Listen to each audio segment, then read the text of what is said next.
Hi ಎಲ್ರಿಗೂ ನಮಸ್ಕಾರ. ಎಲ್ಲರೂ ಹೇಗಿದ್ದೀರಾ? ಎಲ್ಲರೂ ಚೆನ್ನಾಗಿದ್ದೀರಾ ಅನ್ಕೊಂಡಿದ್ದೀನಿ. ನಾನು ಕೂಡ ಚೆನ್ನಾಗಿದ್ದೀನಿ. ನಾನು ಇವತ್ತು ಫ್ರೈಡೇ ವ್ಲಾಗ್ನ ಅಪ್ಲೋಡ್ ಮಾಡ್ತಾ ಇದ್ದೀನಿ. Good morning, very good morning, love you. ಎದ್ದ ತಕ್ಷಣ ಬಂದ್ರಲ್ಲ, ದೇವ್ರ ಫೋಟೋ ಕೈ ಮುಗಿದ್ರಾ? ಹಾಂ, ದೇವ್ರಿಗೆ ಕೈ ಮುಗಿರಿ. ಎದ್ದ ತಕ್ಷಣ ಫಸ್ಟ್ ಬಂದ ತಕ್ಷಣ ದೇವ್ರಿಗೆ ಕೈ ಮುಗಿಬೇಕು ತಾನೆ?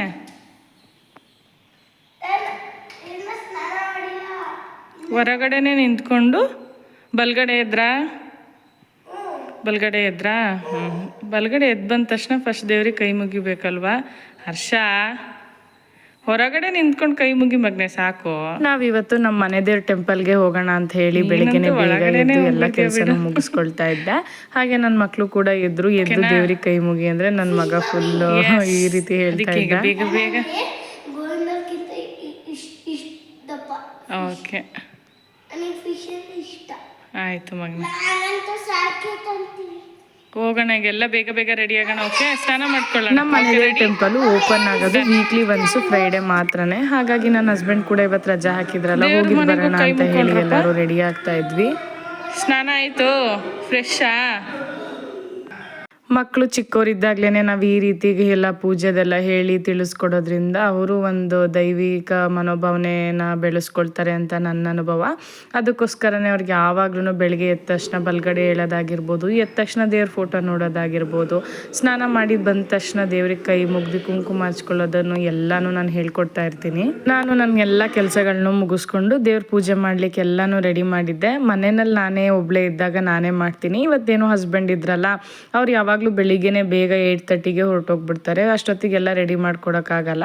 ಬಟ್ ಇವತ್ತು ಅವರೇ ಇದ್ದಿದ್ರಿಂದ ಅವ್ರ ಕೈಲೇ ಪೂಜೆ ಮಾಡ್ಸೋಣ ಅಂತೇಳಿ ಅವ್ರಿಗೆಲ್ಲ ರೆಡಿ ಮಾಡಿ ಕೊಡ್ತಾ ಇದ್ದೆ.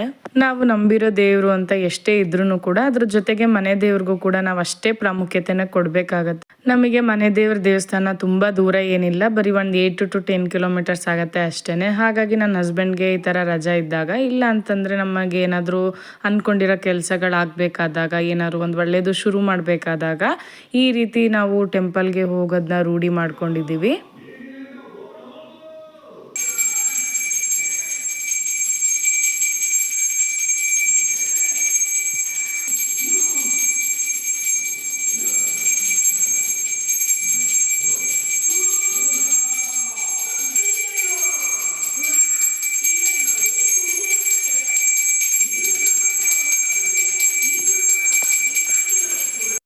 ಇನ್ನು ನನ್ನ ಹಸ್ಬೆಂಡ್ ಪೂಜೆನೆಲ್ಲ ಮಾಡಾಗಿದ್ದಾದಮೇಲೆ ನಾನು ಸ್ವಲ್ಪ ದೇವಸ್ಥಾನಕ್ಕೆ ಹೋಗೋಕ್ಕೆ ಮಾಮೂಲಿ ಹಣ್ಣು ಕಾಯಿನೆಲ್ಲ ರೆಡಿ ಮಾಡ್ಕೊಳ್ತಾ ಇದ್ದೆ. ನನ್ನ ಹಸ್ಬೆಂಡ್ ಇವತ್ತು ಸರ್ಪ್ರೈಸಾಗಿ ನನಗೆ ದುಂಡು ಮಲ್ಲಿಗೆನೂ ಕೂಡ ತಂದು ಕೊಟ್ಟಿದ್ರು. ನನಗಂತೂ ದುಂಡು ಮಲ್ಲಿಗೆ ಅಂದರೆ ತುಂಬಾ ಇಷ್ಟ. ಯಾವಾಗ್ಲೂ ನೆನ್ಪು ಮಾಡ್ತಾ ಇರ್ತೀನಿ, ಇಲ್ಲ ಅಂತಂದರೆ ದೇವಸ್ಥಾನಕ್ಕೆ ಹೋಗುವಾಗ ರೇಗಿಸ್ತಾ ಇರ್ತೀನಿ, ಎಷ್ಟಾದ್ರೂ ತಂದು ಕೊಡಲಿಲ್ಲ ಅಲ್ವಾ ನೀನು ಕೊನೆಗೂ ಅಂತ ಯಾವಾಗ್ಲೂ. ಬಟ್ ಈ ಸತಿ ಅದೇನೋ ಅವರೇ ನೆನ್ಪು ಮಾಡ್ಕೊಂಡು ತಂದು ಕೊಟ್ಟಿದ್ದಾರೆ. ಹಾಗೆ ನಿಮಗೆಲ್ಲ ಯಾರಿಗೆ ದುಂಡು ಮಲ್ಲಿಗೆ ಇಷ್ಟ ಅಂತ ಹೇಳಿ ಕಮೆಂಟ್ ಮಾಡಿ. ಏನೇ ಅಂದ್ರೂ ನಾವೇ ತೊಗೊಂಡು ದುಂಡು ಮಲ್ಲಿಗೆನ ಅಂದರೆ ಹೂವನ್ನ ಮುಡ್ಕೊಳ್ಳೋದಕ್ಕಿಂತ ಈ ಥರ ನಮ್ಗೆ ಇಷ್ಟ ಆದವರು ತಂದು ಕೊಟ್ಟಾಗ ಅದ್ರ ಖುಷಿನೇ ಬೇರೆ ಅಂತ ಅನಿಸುತ್ತೆ. ಹಾಗೆ ನಾನು ದೇವ್ರಿಗೆ ದೇವಸ್ಥಾನಕ್ಕೆ ಅಂತ ಹೇಳಿ ಹಣ್ಣು ಕಾಯಿ ಹೂವು ಅರಿಶಿನ ಕುಂಕುಮ ಎಲೆ ಅಡಿಕೆ ಕರ್ಪೂರ ಗಂಧದ ಕಡ್ಡಿ ಎಲ್ಲಾನು ತೊಗೊಳ್ತಾ ಇದ್ದೀನಿ. ಹಾಗೆಯೇ ಕಾರ್ತಿಕ್ ಮಾಸದ ಟೈಮ್ನಲ್ಲಿ ಮಾತ್ರ ಒಂದು 1/4 ಲೀಟ್ರಷ್ಟು ಎಣ್ಣೆನೂ ಕೂಡ ತೊಗೊಂಡು ಹೋಗ್ತೀನಿ. ಇವತ್ತು ಏನು ಎಣ್ಣೆ ಎಲ್ಲ ತೊಗೊಂಡೋಗಿಲ್ಲ, ಬರೀ ಹಣ್ಣು ಕಾಯಿನ ಮಾಡಿಸ್ಕೊಂಡು ಬರೋಣ. ತುಂಬ ಗ್ಯಾಪ್ ಆಗಿಬಿಟ್ಟಿತ್ತು ನಾವು ಹೋಗ್ದಲ್ಲೇ. ಯಾವಾಗ್ಲೂ ಏನಿಲ್ಲ ಅಂತಂದ್ರೂ ಒಂದು 1 ಮಂತು ಇಲ್ಲ 2 ಮಂತ್ಸ್ಗೆ ಒಂದು ಸತಿ ಹೋಗ್ತಿದ್ವಿ. ಬಟ್ ಈ ಸತಿ ಗೃಹ ಪ್ರವೇಶ ಎಲ್ಲ ಆಗಿದ್ದಾದಮೇಲೆ ಸ್ವಲ್ಪ ಅದು ಇದು ತಲೆ ಬಿಸಿನಲ್ಲಿ ಹೋಗೋಕ್ಕೆ ಆಗಿರಲಿಲ್ಲ. ಹಂಗಾಗಿ ತುಂಬ ದಿನ ಆಗಿತ್ತಲ್ಲ ಅಂತ ಹೇಳಿ ಎಲ್ಲನೂ ತೊಗೊಂಡು ಹೋಗ್ತಾ ಇದ್ವಿ. ನಾನು ಮಕ್ಕಳಿಗೆ ತಿಂಡಿಗೆ ಅಂತ ಹೇಳಿ ಮಂಡಕ್ಕಿ ಉಸ್ಲಿನ ಮಾಡಿ ಕೊಟ್ಟಿದ್ದೆ. ಮಕ್ಕಳೆಲ್ಲ ತಿನ್ಕೊಂಡು ಕೂಡ ರೆಡಿ ಆಗಿದ್ರು. ನಾನು ನನ್ನ ಹಸ್ಬೆಂಡು ಯೂಶುವಲ್ ಆಗಿ ಟೆಂಪಲ್ಗೆ ಹೋಗುವಾಗ ತಿಂಡಿ ಕೂಡ ತಿನ್ನೋದಿಲ್ಲ. ಅದೇನೋ ಒಂದು ನಂಬಿಕೆ ನಮ್ಮದು. ಖಾಲಿ ಹೊಟ್ಟೆಲೆ ಹೋಗಿ ಪೂಜೆ ಮಾಡಿಸ್ಕೊಂಡು ಅಲ್ಲೇ ನಮಗೆ ಪ್ರಸಾದ ಕೂಡ ಕೊಡ್ತಾರೆ. ಅದನ್ನು ತಗೊಂಡೇ ಫಸ್ಟ್ ತಿಂತೀವಿ.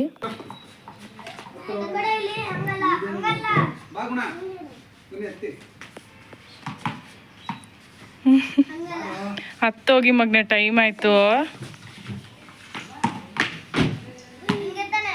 ಈ ಮಕ್ಕಳೇ ಇಷ್ಟು ಅನ್ಸುತ್ತೆ ನೋಡಿ. ನಾವೆಲ್ಲ ರೆಡಿಯಾಗಿ ಹೊರಟಿದ್ದೀವಿ. ಅದರಲ್ಲೂ ಕೂಡ ಆಟ ಆಡಲೇಬೇಕು. ಎಲ್ಲ ಆಟ ಸಾಮಾನು ಕಂಡ್ರು ಕೂಡ ಬಿಡೋದಿಲ್ಲ. ಅದ್ರಲ್ಲಿ ಒಂದು ಆಟನಾದ್ರೂ ಅವ್ರು ಆಡಲೇಬೇಕು. ನಿಮ್ಮ ಮನೆಯಲ್ಲೂ ಮಕ್ಳು ಇದೇ ರೀತಿ ಮಾಡೋದಿದ್ರೆ ಕಮೆಂಟ್ ಮಾಡಿ. ನಮ್ಮ ಮನೆ ದೇವ್ರ ದೇವಸ್ಥಾನದಲ್ಲಿ ಪೂಜೆ ಶುರುವಾಗದೆ ಸ್ವಲ್ಪ ಲೇಟು. ಯೂಶುವಲ್ ಆಗಿ ಎಲ್ಲ ಟೆಂಪಲ್ನಲ್ಲೂ ಒಂದು 10-10:30ಗೆಲ್ಲ ಆಗೋಗ್ಬಿಡುತ್ತೆ. ಬಟ್ ನಮ್ಮ ಮನೆ ದೇವ್ರ ದೇವಸ್ಥಾನ ಸ್ವಲ್ಪ ವಿಶೇಷ, ಯಾಕೆಂದರೆ ವೀಕ್ಲಿ ಒನ್ಸ್ ಬೇರೆ ತೆಗಿಯೋದ್ರಿಂದ ಅವರು ದೇವಸ್ಥಾನ ಪೂರ್ತಿ ಎಲ್ಲ ಕ್ಲೀನ್ ಮಾಡಿಕೊಂಡು ಮಾಡೋ ಅಷ್ಟರಲ್ಲಿ 11 ಆಗಿಬಿಟ್ಟಿರುತ್ತೆ. ಹಾಗಾಗಿ ನಾವು ಒಂದು 11 ಅಷ್ಟೊತ್ತಿಗೆ 11:30 ಅಷ್ಟೊತ್ತಿಗೆ ಹೊರಡ್ತಾ ಇದ್ದೀವಿ. ಇಷ್ಟೊತ್ತಿಗೆ ಹೊರಟ್ರೆ ನಾವು ಅಲ್ಲಿ ರೀಚ್ ಆಗೋ ಅಷ್ಟೊತ್ತಿಗೆ ಒಂದು 20 ಮಿನಿಟ್ಸ್ ಆಗುತ್ತೆ ಅಷ್ಟೇ.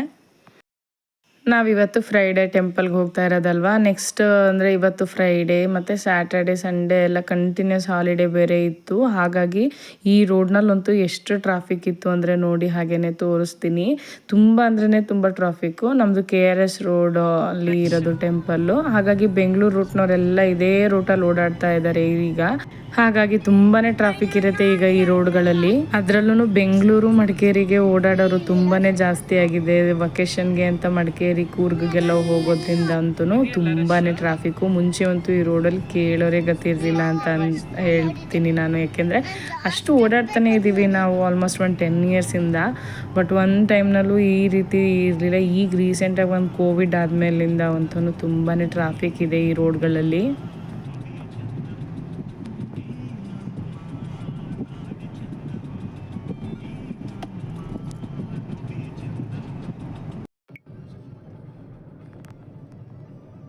ನನ್ನ ಮಕ್ಳಿಗಂತೂ ನಮ್ಮ ಮನೆ ದೇವ್ರ ದೇವಸ್ಥಾನಕ್ಕೆ ಬರೋದು ಅಂದರೆ ತುಂಬಾ ಖುಷಿ. ಯಾಕೆ ಅಂತಂದರೆ ಅಲ್ಲಿ ದೇವಸ್ಥಾನದ ಎದುರುಗಡೆ ಒಂದು ಹರಿಯ ನದಿ ಕೂಡ ಇದೆ.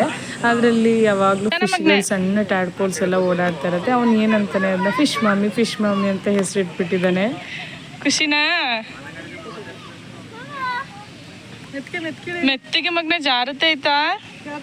ಜಾರುತ್ತೆ ಫಿಶ್ಶು. ನಿನ್ನ ಮಾತು ಕೇಳಿ ಆ ಫಿಶ್ ತಗೊಂಡೋಗಿ ಪಾಪ ಒಂದ್ಸತಿ. ಇಲ್ಲಿಂದ ಬೇಕು ಅಂತ ಅಮ್ಮ ಕವರಲ್ಲಿ ಹಾಕಿಸ್ಕೊಂಡು ಬಂದ. ತಗೊಂಡೋಗ್ಬಿಟ್ಟು ಒಂದು ಯೂಸ್ ಆ್ಯಂಡ್ ಥ್ರೋ ಬಾಕ್ಸಲ್ಲಿ ನೀರು ಹಾಕೊಂಡು ಅಷ್ಟು ದಿವಸ ಇಟ್ಟಾವೆ. ಎಲ್ಲಿರ್ತವೆ? ಹ್ಞೂ ಪಾಪ. ಕೈ ಕಾಲು ತೊಳ್ಕೊಳ್ಳಿ ಮಗ್ನೆ. ಅವನಿಗೆ ಫಿಶ್ ಅಂತಂದರೆ ಅಷ್ಟೊಂದು ಇಷ್ಟ ನೋಡಲಿಕ್ಕೆ ಅಂಥೇಳಿ. ಹಾಗಾಗಿ ಅದನ್ನ ಒಂದ್ಸತಿ ಕೂಡ ಮನೆಗೆ ತಂದಿದ್ದ. ಅದನ್ನು ಅಲ್ಲೊಬ್ರು ಅಜ್ಜಿ ಸಿಕ್ಕಿದ್ರು. ಮಕ್ಕಳೆಲ್ಲ ಇಳಿಯುವಾಗ ನಿಧಾನ ಅಮ್ಮ ಅಂತ ಹೇಳ್ತಿದ್ರು. ಅವ್ರು ಏನಂತ ಕೇಳ್ತಿದ್ರು. ಹಾಗಾಗಿ ಅದನ್ನು ಕೂಡ ಹೇಳ್ತಾ ಇದ್ದೆ.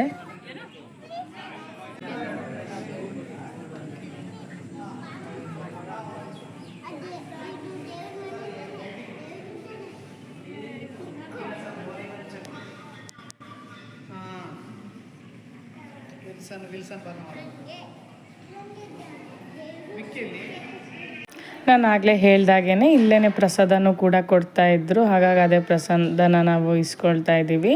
ಏನೇ ಅಂದ್ರೂ ನಮ್ಮ ಮನೆ ದೇವಸ್ಥಾನಕ್ಕೆ ಒಂದ್ಸತಿ ಬಂದು ಈ ರೀತಿ ಅದ್ರ ದರ್ಶನ ಮಾಡೋದ್ರಿಂದ ಒಂದು ಫುಲ್ಲು ಪಾಸಿಟಿವ್ ಡೇ ಅಂತಲೇ ಹೇಳ್ತೀನಿ.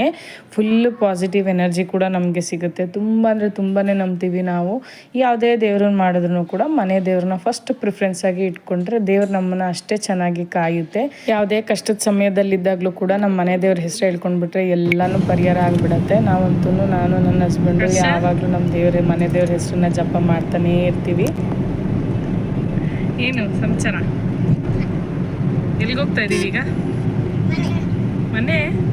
ಮನೆ ಅಂದ್ಕೊಂಡಿದ್ದೀರಾ?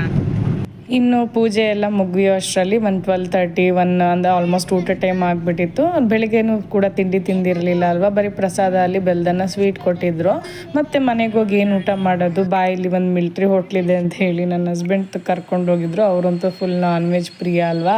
ಹಾಗಾಗಿ ಇದೊಂದು ಫುಲ್ ಫೇಮಸ್ ಇದೆ ಶ್ರೀರಂಗಪಟ್ಟಣ ಆನ್ ದ ವೇ ಅಂತ ಹೇಳಿ ಅಲ್ಲಿ ಕರ್ಕೊಂಡೋಗಿ ಅಲ್ಲಿ ಊಟ ಮಾಡಿಸ್ಕೊಂಡು ಕರ್ಕೊಂಡು ಬಂದರು. ಇದಿರೋದು ಶ್ರೀರಂಗಪಟ್ಟಣ ಹೈವೇ ರೋಡಲ್ಲಿ. ನಾವು ಹೋಗಿದ್ದು KRS ಹತ್ರ ಅಲ್ವಾ. ಹಾಗೆ ಸ್ವಲ್ಪ ಮುಂದೆ ಹೋಗಿ ಈ ಹೋಟೆಲಲ್ಲಿ ಊಟ ಮಾಡ್ಕೊಂಡು ಬಂದ್ವಿ. ಗೌರಿಶಂಕರ್ ಮಿಲ್ಟ್ರಿ ಹೋಟೆಲ್ ಅಂತ ಹೇಳಿ. ತುಂಬಾ ಚೆನ್ನಾಗಿತ್ತು. ಹೊರಗಡೆಯಿಂದ ನೋಡಿದ್ರೆ ಇದೇನು ಇಷ್ಟು ಚಿಕ್ಕದಾಗಿದೆ, ಫಸ್ಟ್ ಓಪನ್ ಇದೆಯಾ ನೋಡ್ಕೊಂಬನ್ನಿ ಅಂತ ಅಂದೆ. ಆದರೆ ಒಳಗಡೆ ಹೋಗಿ ನೋಡಿದ ತಕ್ಷಣ ಫುಲ್ಲು ದೊಡ್ಡದನೇ ಇತ್ತು.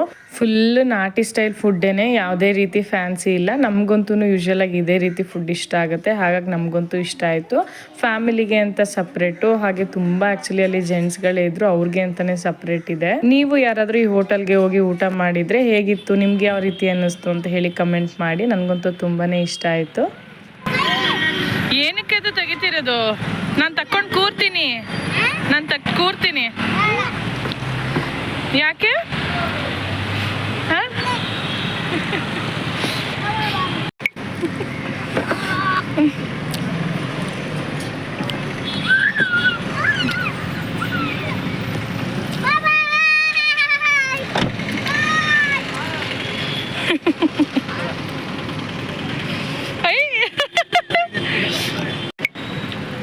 ಹಂಗ ನಂದು ನನಗೆ ಮಾಡಕ್ ಬರಲ್ಲ ಸರಿಯಾಗಿ.